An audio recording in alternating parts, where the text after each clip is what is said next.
Rumahnya itu besar banget seperti istana ya. Jadi baru kali ini aku berjumpa atau bertemu dengan rumah sebesar ini. Nah, untuk belakang saya ini ya, itu rumah Darmo. Nggak tahu untuk mitosnya, dulu katanya itu rumahnya orang kaya, terus sering diganggu, akhirnya saling membunuh, terus akhirnya yang pemilik rumahnya itu kabur atau pergi gitu, atau minggat, nggak tahu, pokoknya kayak gitu. Ini sebentar, itu kayak ada apa itu ya, enggak, kayak ada seseorang ya tadi ya, kayak ada putih-putih. Kalian lihat nggak guys, kayak ada putih-putih tadi ya. Ini kita zoom aja ya, siapa tahu kita nemu sesuatu. Soalnya tadi aku ngeliat kayak ada putih-putih gitu guys. Ini kita coba ya, ini siapa tahu kita nemu atau menangkap tadi yang aku lihat putih-putih. Enggak ada kelihatan ya.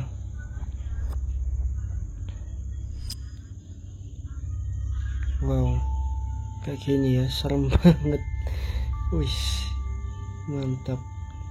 Ini kalau malam-malam ini mah nggak ada yang berani lewat sini guys.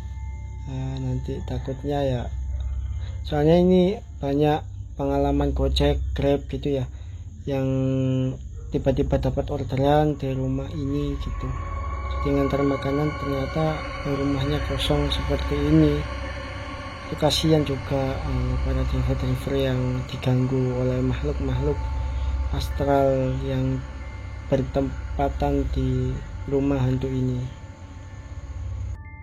Ini adalah face dari rumah Darmo ya. Jadi untuk bagian depannya kayak gini, mewah banget ya, besar banget. Ini zaman dulu mungkin udah jadi rumah kerajaan atau konglomerat ya, rumah sultan, tapi sekarang udah dipagari oleh beton ya, beton pembatas itu. Wow, itu sampai situ masih rumah itu ya, yang banyak tanamannya, banyak tumbuhannya, itu masih rumah itu. Besar banget pokoknya. Ini rumah sultan ini guys, kalau zaman dahulu ya. Udah 20 tahun ini, 20 tahun lebih terbengkalai di sini.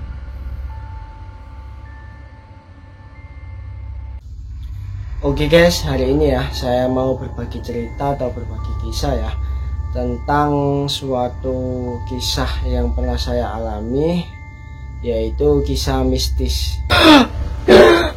Nah, untuk kisahnya sendiri ya, masih tetap temanya untuk lanjutan cerita kemarin, gangguan-gangguan setelah membuat video atau membuat konten di rumah hantu Darmo. Nah, seperti yang pernah kalian lihat ya, bagi yang udah pernah lihat videoku yang sebelumnya, mungkin ini tinggal ngelanjutin aja. Tapi bagi yang pendatang, akan saya ceritakan kejadian sebelumnya gimana, yaitu dimana ketika aku mau beranjak di lokasi ya, atau mau berangkat untuk ke lokasi itu, saya udah merasakan ya hal yang nggak enak. Jadi ya saya sebenarnya simpang siur untuk mau ke sana atau tidaknya. Soalnya ya itu tadi, feel saya itu udah nggak enak terus. Tapi akhirnya saya memutuskan, ya udahlah, nggak apa-apa, let's go. Dan aku kesananya penuh dengan kenekatan. Ya, menurut saya ya, pengalaman paling mengerikan dan juga pengalaman paling pahit ya, yang pernah saya alami, karena mungkin terlalu ambisi untuk bikin konten, yaitu kesalahan saya. Dan akhirnya saya menghubungi teman yang dulu pernah mondok sama saya untuk bercerita masalah yang aku alami ini. Terus kemudian teman saya itu menyarankan kamu harus pergi ke makam wali atau ziarah ke makam wali supaya kamu itu bisa lebih tenang di sana, terus juga bisa terhindar dari hal-hal yang kayak gitu. Di samping juga sekalian membersihkan untuk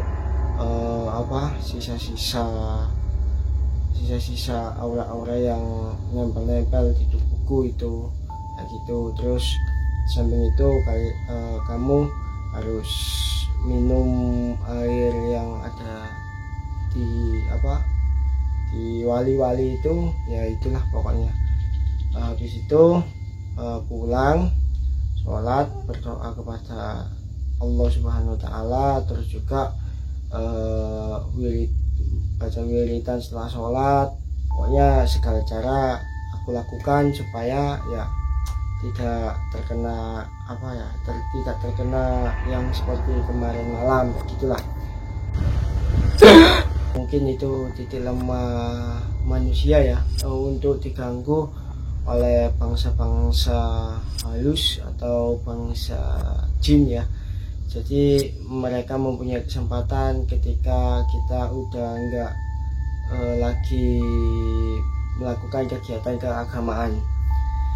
Terus satu hal lagi yang saya lupakan baru sadar tadi maghrib itu, yaitu ketika kalian lagi diganggu oleh suatu makhluk yang kasat mata, itu setidaknya kalian harus membaca surat Ad-Jin. Nah itu yang saya lupakan sehingga mungkin saya banyak gangguan-gangguan yang menimpa saya, dan akhirnya sampai pagi pun, sampai sekarang pun ini masih belum tidur ini mata udah petem ini. Udah petem semoga aja nanti malam bisa tidur dengan nyenyak Ini sekarang udah pukul 11 malam jadi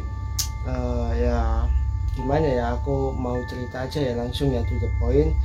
Setelah melakukan kegiatan keagamaan, aku akhirnya melanjutkan aktivitas seperti biasanya yaitu pagi nganter ibu ke pasar, terus juga kerja, terus dan lain-lain di samping itu banyak sih masih yang kayak kewaspadaan terhadap traumaku yang sebelum-sebelumnya See you next time, sampai di sini aja.